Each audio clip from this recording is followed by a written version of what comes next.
Hello everyone, this is Gray and today I'm on my blog. You didn't know I had a blog, did you? But yes, I do. And I am scrolling through my blog post on grenade launchers, hoping to turn it into a video. As you guys probably know, I like playing Demo Man. It is my favorite class, and the one I have played the most of is Demo Man.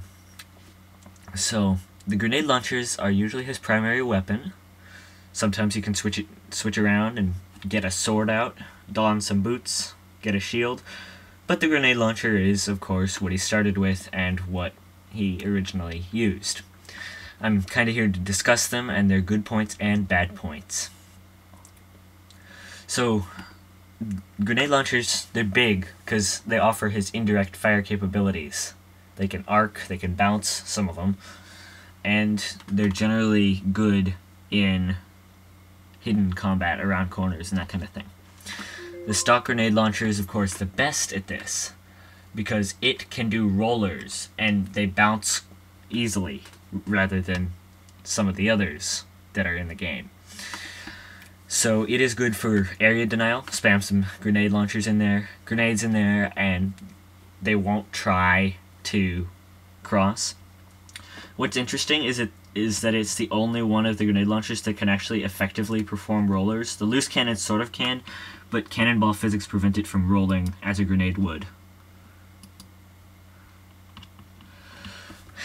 So, being a stock weapon, its real strength is in its versatility.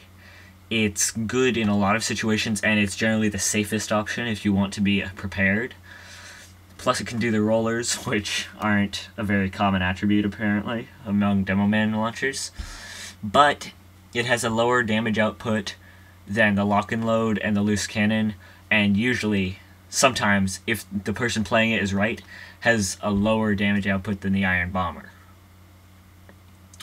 The lock and load is a big controversy surrounding this one. In the Smith 2014 update, it was nerfed so that its damage variation did not carry it over 125, which was enough to kill light classes in one hit.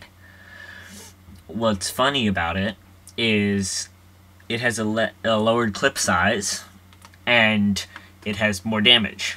Those are the two main attributes of it. The great damage is great for taking off the health of any class, including heavies. Heavies really don't stand a chance against a good lock and load Demo Man, especially if they're slow to react. The arc fire capability, of course, lends itself to this situation very effectively.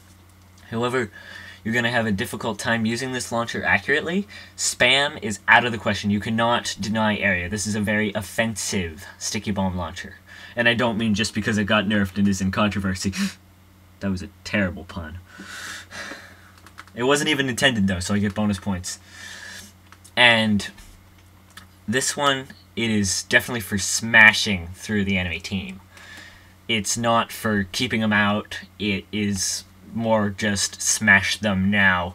What's interesting is that you're going to have to be careful.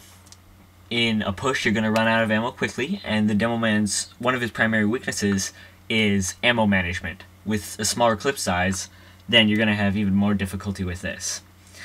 And you're also not going to be able to stop people from chasing you very effectively. Be very careful with it because it has an increased projectile speed. This increased projectile speed will throw off your aim if you become too used to it. This is because the loose cannon has a 50% higher damage, a 50% higher speed. The lock and load has a 25% higher speed, but the stock and iron bomber both have the basic grenade speed, so I recommend practicing. Loose cannon is not so good for area denial and spam, but it is an excellent wall breaker. The loose cannon, this one is my favorite grenade launcher, definitely, and it deals a lot of damage to targets. It can smash anything, but the trouble is, it's a little bit hard to aim. You can't do rollers with it because they'll lose a significant portion of their damage, and the learning curve is ridiculous. It's incredibly hard to muster the muscle memory to handle any enemy with this, especially those that know how to do it and change their direction often. In this case, the cannon's knockback can also serve as detrimental because it will force you to readjust. So, it's an amazing thing. It also grants you increased mobility with its explosive jumps. You can hold down the fire button. But it's incredibly hard to use well, and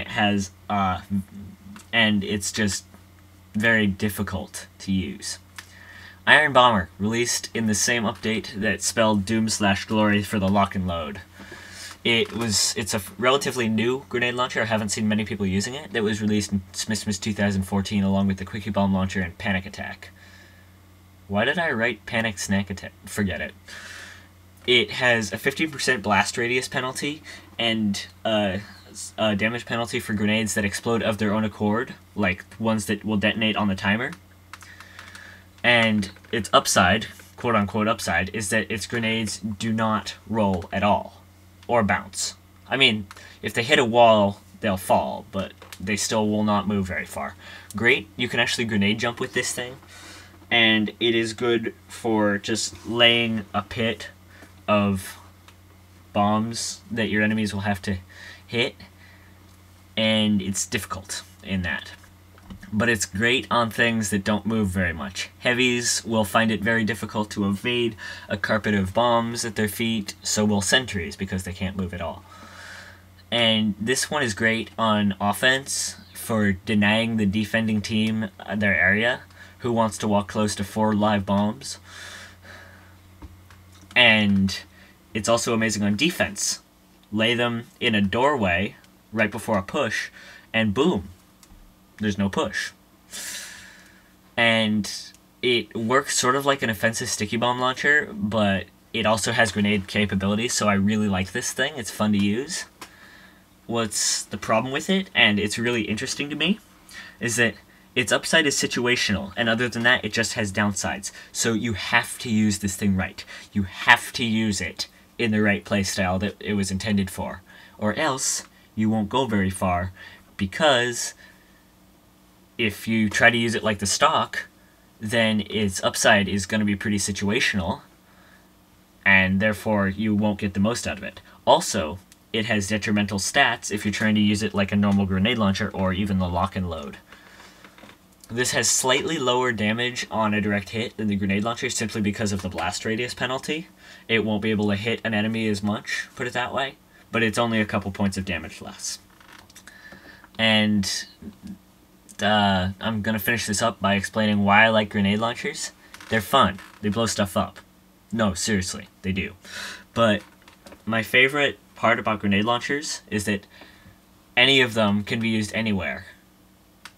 The loose cannon and grenade launcher are both neutral, whereas the lock and load and iron bomber kind of change purpose with your situation. But still, they're amazing when used differently. They can be used on offense, defense, whatever you want, and they will still work. They're not like the Scottish Resistance where you have to play defensively, or the Quickie Bomb Launcher where you have to play offensively. That's really why I like the grenade launchers. I'm not saying that any one of them is any better than the other, it's just that they all have their ups and downs and they are very well balanced. Thank you for watching. Next time.